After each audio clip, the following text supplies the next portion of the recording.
हाँ जी बेटा, हम लोगों ने अपना नेक्स्ट सेल ऑर्गेनेल स्टार्ट कर दिया था माइटोकॉन्ड्रिया, है ना। कि जब माइटोकॉन्ड्रिया की बात करते हैं इसको हम क्या नाम देते हैं, powerhouse of the cell के नाम से जानते हैं। बेंडा साइंटिस्ट थे जिन्होंने की ये टर्म दी थी। अगर हम माइटोकॉन्ड्रिया की बात करें तो जो metabolically active cells, metabolic active cells का मतलब रहता है बेटा कि वो सेल्स जिनका फंक्शन बहुत स्पीडली हो रहा है। स्पीडली का मतलब जहाँ पर सेल डिवीजन है, जहाँ पर एनर्जी की रिक्वायरमेंट ज़्यादा है, वहाँ उनका नंबर ज़्यादा मिलेगा। जो डोरमेंट सेल है, यहाँ जहाँ एक्टिविटी कम है, वहाँ पर जो उनका नंबर है वो क्या मिलेगा, कम मिलेगा। यही किया था। अगर अब हमने इसके नंबर की बात की थी, या जब हम इसकी बात करते हैं कि एनर्जी रिक्वायरमेंट के बेस पे इसका स्ट्रक्चर वगैरह कैसा था, कि ये जो एब्जॉर्प्टिव या जो सीक्रेटरी जो सेल्स रहती हैं वहाँ पर तो कहाँ रहेंगे, उसके पेरिफ्री के पास। जहाँ न्यूक्लियर डिवीजन होता है वहाँ मिलेंगे ये स्पिंडल के पास में। क्लियर। सीलिया और फ्लैजिला में भी रहते हैं, लेकिन वहाँ प्रेजेंट होते हैं उनके बेस पे। क्यों? क्योंकि उनको मूवमेंट करवानी है तो ये लोग रहेंगे वहाँ के बेस पे, ताकि वो लोग मूवमेंट में हेल्प कर सकें। क्लियर बेटा।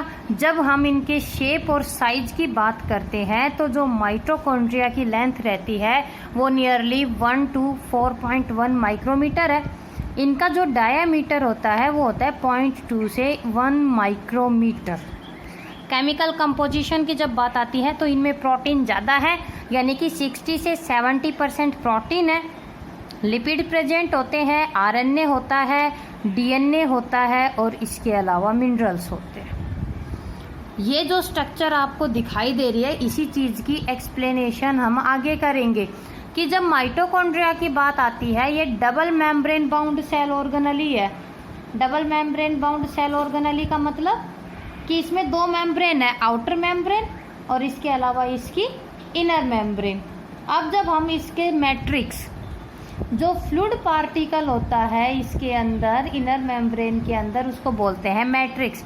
कि इसके मैट्रिक्स में क्या कुछ होता है ये पढ़ेंगे बेटा। जब ये बात उठी कि सेमी ऑटोनोमस सेल ऑर्गेनेली कौन होते हैं, सेमी ऑटोनोमस का मतलब है जो कहीं ना कहीं अपनी जो कुछ प्रोटीन है वो खुद बना लेते हैं। उसमें बात आई माइटोकॉन्ड्रिया की और क्लोरोप्लास्ट की।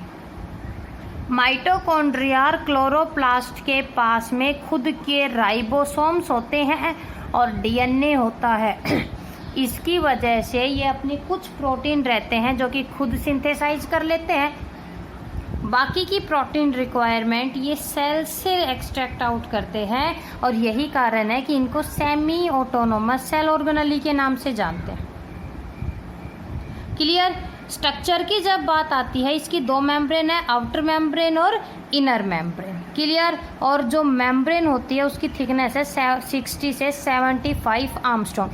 हमारी प्लाज्मा मेम्ब्रेन की थिकनेस कितनी बताई थी, 75 आर्मस्ट्रॉन्ग। तो देखो ये बात कर रहा है सबसे पहले इसकी आउटर मेम्ब्रेन। कहता है बेटा कि जो आउटर मेम्ब्रेन है वो स्मूथ होती है, मेटाबोलाइट्स के लिए परमिएबल होती है, और इसके ऊपर होते हैं चैनल्स। किसके चैनल्स? प्रोटीन के चैनल्स, जिनको कि हम नाम देते हैं पोरिन्स।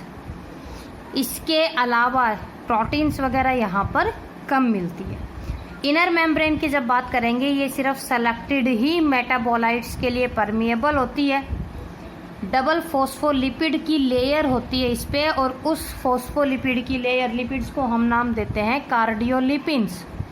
इन्हीं कार्डियोलिपिन की वजह से जो इनर प्लाज्मा मेम्ब्रेन होती है माइटोकॉन्ड्रिया की, वो इम्परमिएबल होती है आयंस के लिए।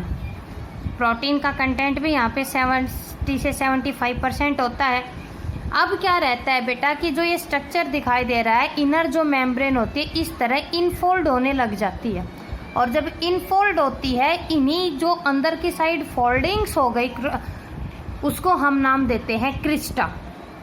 क्रिस्टा जब फोल्ड हो गए तो ये लोग क्या करते हैं, उसका जो सरफेस एरिया रहता है उसको इंक्रीज करने में हेल्प करते हैं। क्लियर।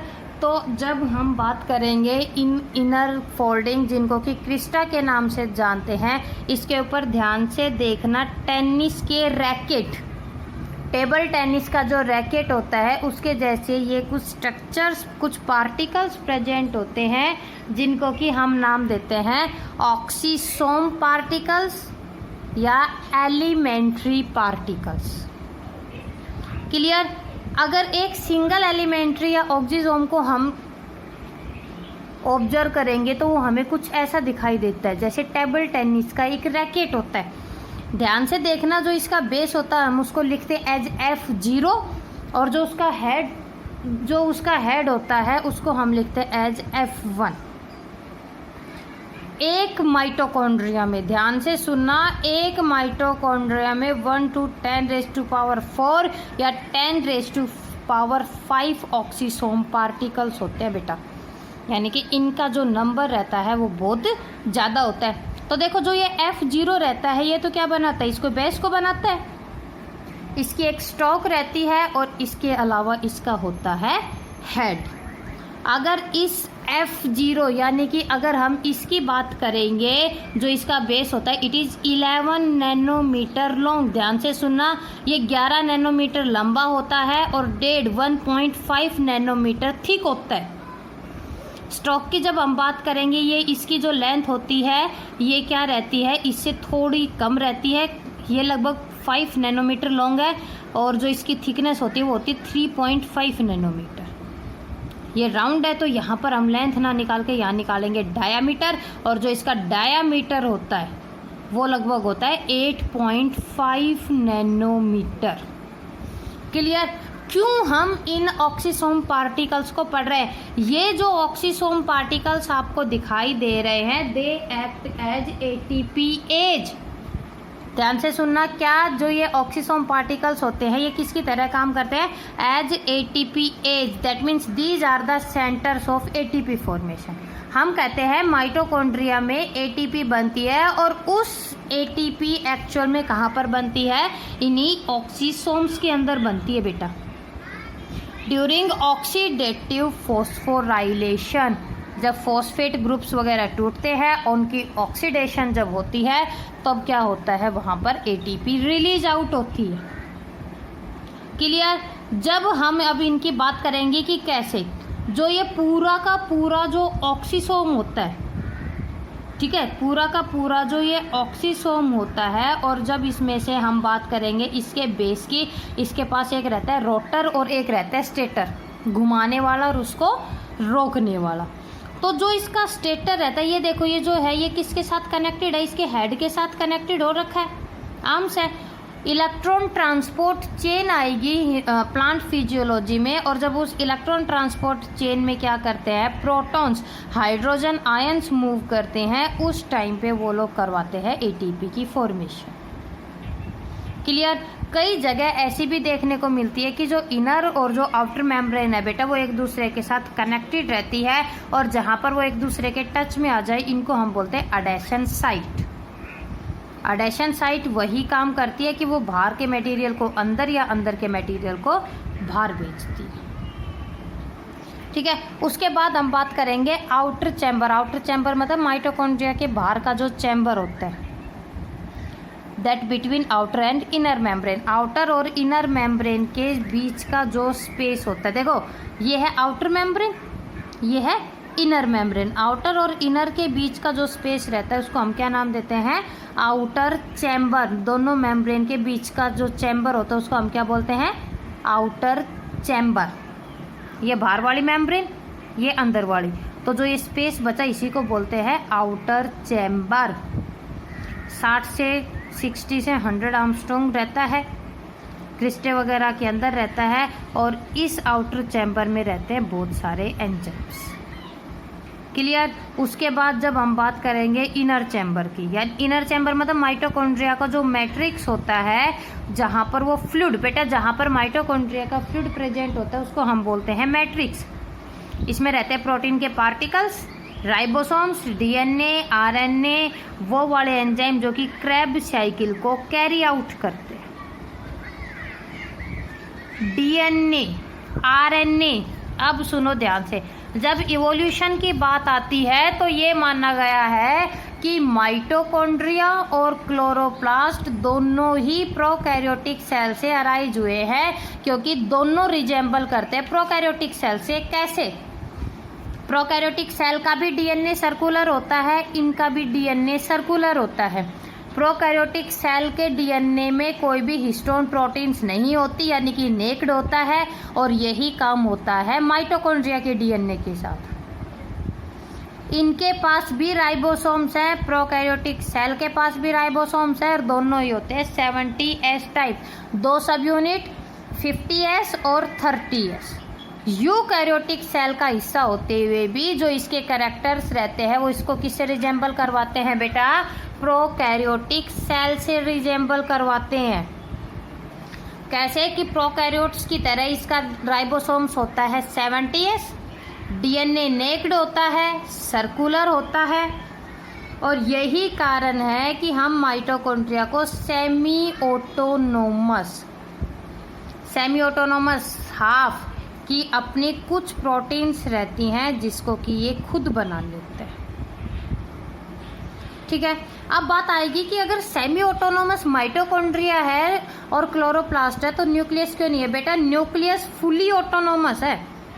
न्यूक्लियस अपनी प्रोटीन के लिए किसी के ऊपर डिपेंड नहीं होता, वो खुद कर लेता है, लेकिन ये लोग डिपेंड होते हैं साइटोप्लाज्म के ऊपर।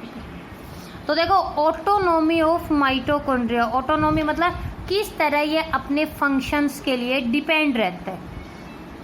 खुद का डीएनए है तो ये अपने आप को रेप्लिकेट कर सकता है। खुद की एमआरएनए, टीआरएनए, आरआरएनए को बना लेता है। खुद के सेल ऑर्गेनेलीज होते हैं, खुद की कुछ प्रोटीन्स को भी बना लेता है। ठीक है, कुछ एंजाइम्स बना लेता है। इंटरनली ग्रो करता है। एक माइटोकॉन्ड्रिया दूसरे माइटोकॉन्ड्रिया को बना लेता है। हमने अमीबा के अंदर पढ़ा था बाइनरी फिजन, अगर याद हो। प्रोकैरियोटिक बैक्टीरिया भी क्या करते हैं? बाइनरी फिजन होता है, जैसे ही मैच्योर होगा अडल्ट 2 में टूटेगा, और ये केस माइटोकॉन्ड्रिया में देखा गया है। It arise from the pre existing mitochondria, जो पहले से ही सेल के अंदर माइटोकॉन्ड्रिया वो दूसरे माइटोकॉन्ड्रिया को बाई डिवीजन बना देता है। लेकिन फिर भी ये फुली ऑटोनोमस नहीं है। क्यों? क्योंकि इतना सब होने के बाद भी अपनी कुछ प्रोटीन्स के लिए ये न्यूक्लियस के ऊपर डिपेंड है। देखो, these are believe to be symbiont in eukaryotic cell. Margulis ने कहा कि भाई जब इवोल्यूशन होना शुरू हुआ था तो एक बहुत बड़ी प्रोकैरियोटिक सेल ने छोटी यूकैरियोटिक या दूसरी प्रोकैरियोटिक सेल को निगल लिया। ध्यान से सुनना, एक प्रोकैरियोटिक सेल ने दूसरी प्रोकैरियोटिक सेल को निगल लिया। मजाक की बात नहीं है ये। क्या नाम है, इवोल्यूशन जब हम पढ़ते हैं ना, विद प्रूफ है इस चीज के। तो हाँ, बस ये एज जोक ये इस कहानी को सेपरेट कर रखा है ताकि बच्चों के जल्दी याद हो जाए। तो जब उसने किसी दूसरी प्रोकैरियोटिक सेल को एनगल्फ किया तो पूछा, भाई तुम्हें तो निगल लिया, अब तुम बताओ क्या करोगे?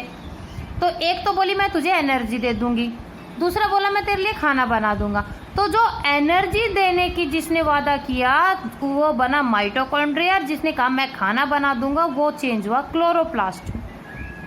सिम्बायोटिकली इकोलाई हमारी बॉडी में सिम्बायोटिकली है, उसको खाना मिल जाता है, ठीक है, रहने के लिए जगह मिल गई, और हमारा जो एक्स्ट्रा वाटर जो फीकल मैटर के साथ जा सकता था वो बॉडी के पास वापस आ गया।